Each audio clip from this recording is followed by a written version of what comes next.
Spiderhead operates as a highly modern prison, more resembling a hotel. In the pursuit of scientific advancements, the facility aims to improve the world. In this unique prison setting, inmates experience a less strict routine, with the freedom to take walks, socialize, and even earn sentence reductions and bonuses. However, there's a catch. Spiderhead conducts medical trials, some of which are not entirely harmless. It's important to note that all experiments are voluntary, and inmates can choose to refuse and return to a standard cell in another prison.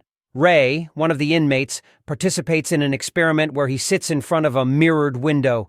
Steve initiates the experiment by injecting a substance into Ray's bloodstream, leading to a series of jokes and later grim facts. Surprisingly, Ray's reaction remains the same. He continues to laugh hysterically. Every morning in Spiderhead follows a similar routine. Inmates are awoken by a loudspeaker, and names are called for participation in experiments. Jeff, asked by Steve, willingly agrees to try a new N40 compound, never tested before. Alongside the test drug, another substance enhances the speech centers of the brain, allowing Jeff to describe his experience in great detail. Returning to Spiderhead, Jeff shares his walk with Lizzie. However, due to a vocabulary-enhancing substance's side effect, he can only say a few words. Despite this, Jeff vividly recalls feeling immense love and admiration for everything around him during the experiment. As the N40 trial, now called Cupid, continues, Jeff is joined by Heather, a bold girl. Their brief conversation turns into an intimate encounter, oblivious to being observed and filmed. The substance disconnects their minds from internal barriers, leading to the revelation of their love for each other. Steve instructs monitoring of the subjects after the substance wears off. The next day, Jeff spends time with Lizzie, keeping the experiment secret. He avoids encounters with Heather,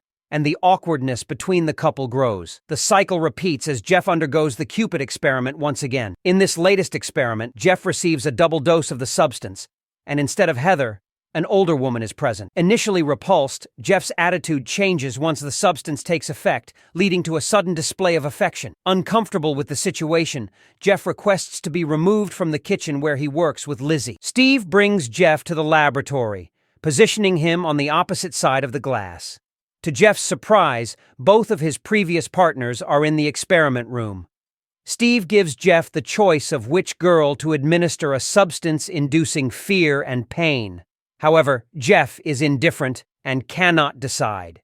In the end, the girls are released and the experiment is canceled, granting Jeff the right to another Friday walk. Jeff attempts to call his girlfriend, but once again, he only reaches voicemail. In the evening, he spends time with Lizzie, planning a small Christmas surprise for her.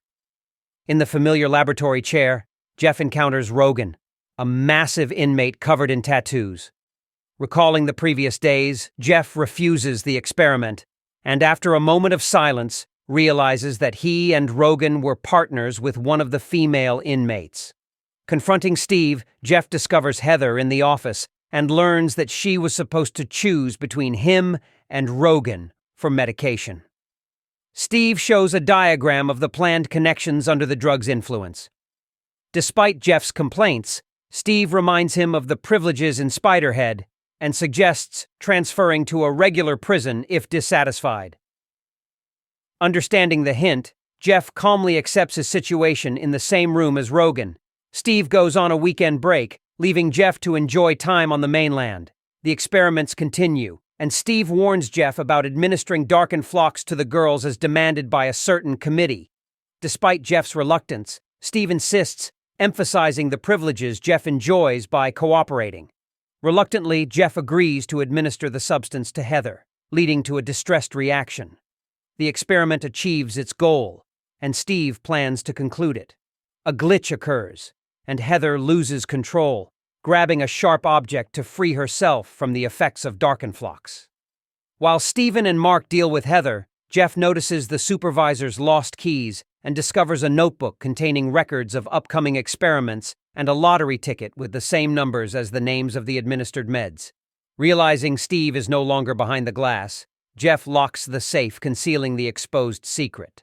Steve warns Mark of consequences if anyone learns about Heather's situation, dragging everyone involved down. Lizzie, participating in experiments for the first time, undergoes darkened flocks. Afterward, she confides in Jeff, questioning if Spiderhead is better than a strict regular prison. Jeff, in turn, reveals that his girlfriend didn't survive the accident, motivating his willingness to undergo trials to atone for his guilt. Steve observes the close bond between his subjects and plans to exploit it. Jeff learns he must administer darkened flocks to Lizzie or leave Spiderhead. Refusing, Jeff is given a chance to postpone until morning. Armed with Lizzie's personal file, Jeff discovers her crime is so terrifying that no amount of darkened flocks can worsen. Steve is pleased as Jeff adjusts the dosage, but realizes Jeff plans to experiment on himself. Mark, realizing he's also a victim, hands the remote control to Jeff. Jeff convinces Steve to open the main exit. However, Steve administers a massive dose of darkened flocks to Lizzie, causing intense suffering. The couple frees themselves, escaping the laboratory, as Steve announces over the loudspeaker that everyone will be sent back to regular prison. Jeff and Lizzie become the target of a manhunt by other inmates, including the massive tattooed Rogan. Steve escapes in a small plane before police boats arrive. However, since the remote control is shattered,